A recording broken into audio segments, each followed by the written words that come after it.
तेलंगाना हासिल करने के बाद 12 साल में बहुत बड़ा बड़ा बारिश आए थे, क्लाउड बस्ट हुए थे। मगर इस बार हम जो तरीक़ा से जो काम किए, शहर के लोग लॉ एंड ऑर्डर कंट्रोल है, हम ड्रग्स कंट्रोल किए, बारिश में जो फ्लड्स है फ्लड्स को हम कंट्रोल किए, हर किसी को नौकरी देने के लिए कोशिश कर रहे हैं। और आगे डेवलपमेंट के लिए भी हम लोग जो एक्शन प्लान है December 8th and 9th we are going to dedicate our Telangana rising 2047 vision document. तो हम लोग आगे आने वाले दिनों में, मैं पहले से ही एक ही बात कहा, 2004 से 2014 तक हम लोग जो काम किए 10 साल, उसके बाद 10 साल BRS ने काम किया, आज आने वाले 10 साल हम लोग काम करने वाले 4 to 14 जो रुक गए, in continuation of that development we are going to take policy decisions. Thank you.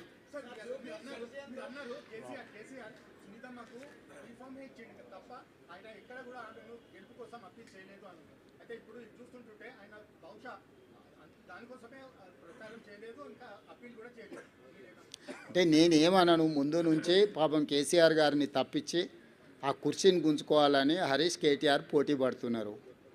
So ఒకసారి వాళ్ళకి అవకాశం ఇస్తే వాళ్ళ పరిస్థితి ఏదో వాళ్ళకి అర్థం కావాలని కేసీఆర్ గారు మౌనంగా ఉన్నారని నేను అనుకుంటున్నా. కేసీఆర్ గారు క్రియాశీలక రాజకీయాలలో లేరు, వారి ఆరోగ్యం కూడా అంతంతగానే ఉంది. క్రియాశీలక రాజకీయాలలో లేకుండా ఆరోగ్యం అంతంతగా ఉన్న ఒక నాయకుడిని విమర్శించడం భావ్యం కాదని నేను భావిస్తున్నా.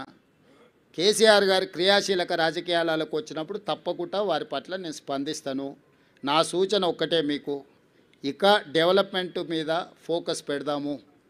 రాబోయే 2 సంవత్సరాలు ఫోకస్డ్గా మన రాష్ట్రాన్ని అభివృద్ధి చేసుకుందాము, సంక్షేమ పథకాలు అమలు చేద్దాము, రాష్ట్ర ఆదాయాన్ని పెంచుకుందాము, వనరులను సమకూర్చుకుందాము, అభివృద్ధికి సహకరించండి అని ప్రధాన ప్రతిపక్షం హరీష్ కేటీఆర్కి చెప్తున్నా, కేంద్రం నుంచి నిధుల కోసం సహకరించమని కిషన్ రెడ్డి గారికి చెప్తున్నా. మనమందరం కష్టపడతాం, మీరు కూడా ఈ కష్టాన్ని గుర్తించి ప్రజలకు చెప్పండి అని మీకు కూడా విజ్ఞప్తి చేస్తున్నా. అంతే తప్ప ఇంకా రాజకీయ విమర్శలకు తావు లేదు, అవసరం లేదు.